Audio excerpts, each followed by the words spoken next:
समस्त श्रोतागणों को मेरा प्रणाम। आज हम श्रीमद् भगवद गीता जी के प्रथम अध्याय के 27, 28, 29, 30 एवं 31वें श्लोक का पाठन एवं श्रवण करेंगे। अभी तक हमने यह देखा कि किस तरीके से कौरवों और पांडवों की सेनाओं का वर्णन किया गया, और अभी पिछले वीडियो में जब अर्जुन जी ने श्री कृष्ण जी को यह आदेश दिया या उनसे यह अनुग्रह किया कि दोनों सेनाओं के मध्य में हमारे रथ को खड़ा कर दीजिए, तो श्री कृष्ण ने रथ को वहां खड़ा किया जहां सभी संबंधी या जो मुख्य राजा कृष्ण श्री अर्जुन के सामने दिख सके, उन्हें दिख सके। तो इसी तारतम्य में आगे बढ़ते हैं और उन सभी राजाओं को कौरवों की सेना में खड़े हुए अपने बांधुओं, अपने पितामहों, अपने सगे संबंधियों को देखने के बाद अर्जुन के मन में जो भावुकता पैदा होती है, उसी का वर्णन इन आज के श्लोकों में किया गया है। तो शुरू करते हैं। तान समीक्ष्य स कौन्तेयः सर्वबान्ध बन्धून् अवस्थितान् कृपया पर्यविष्टो विषीदन् इदम् अब्रवीत्। अर्थात अपनी अपनी जगह पर स्थित उन संपूर्ण बांधवों को देखकर वे कुंती नंदन अर्जुन अत्यंत कायरता से युक्त होकर विषाद करते हुए ऐसा बोले। यहाँ अर्जुन जी ने देखा कि दोनों तरफ संबंधी ही संबंधी खड़े हुए हैं।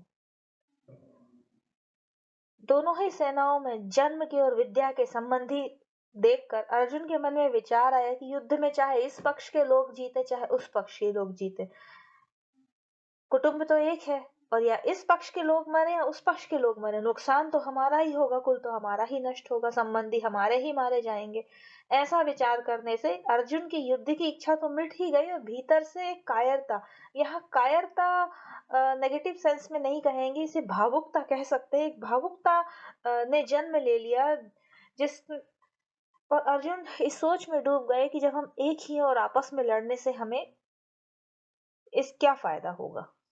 अगला श्लोक है दृष्टवेवं स्वजनम कृष्ण युत्सं समुपस्थितम सीदन्ति मम गात्राणि मुखं च परिशुष्यति वेपतुश्च शरीरे में रोमहर्षश्च जायते गांडीवं संत्रं सते हस्तात् चैव परिध्यते न च शक्नो अम्यवस्थातुं भ्रमतीव च मे मनः।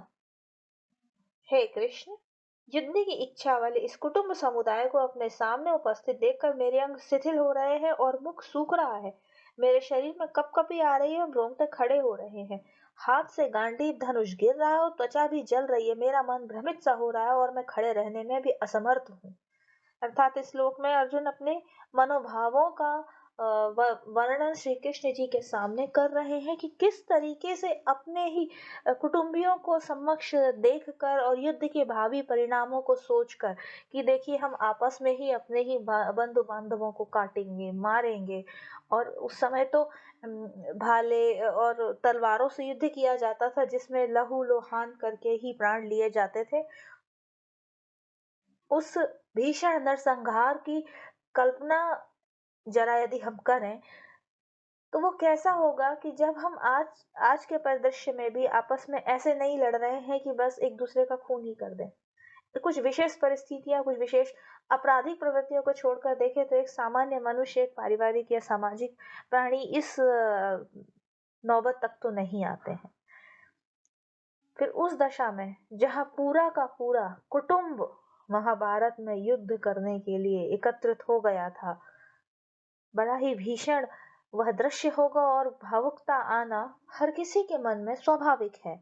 स्वाभाविकता के चलते अर्जुन के मन में ये विचार आए।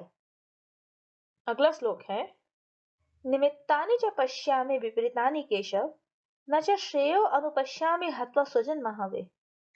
अर्थात हे केशव, मैं लक्षणों को और शकुनों को, मतलब निमित्तों को भी विपरीत देख रहा हूँ। युद्ध में स्वजनों को मारकर लाभ भी नहीं देख रहा हूँ।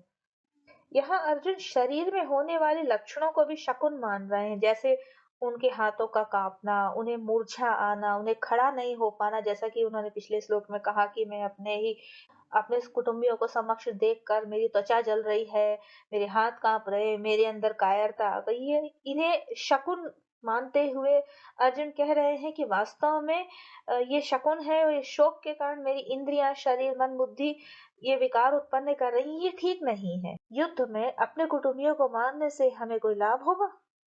ऐसी कोई बात नहीं। और युद्ध के परिणाम में हमारे लिए लोक और परलोक दोनों ही हितकारी नहीं दिखते। कारण कि जो अपने कुल का नाश करता है वह अत्यंत पापी होता है, और कुल का नाश करने से हमें पाप ही लगेगा, हमें नरकों की प्राप्ति होगी। इस तरीके से अर्जुन श्री कृष्ण जी से अपने मन की भावनाओं को इन श्लोकों में व्यक्त कर रहे हैं। मिलते हैं अगले वीडियो में अगले श्लोक के साथ।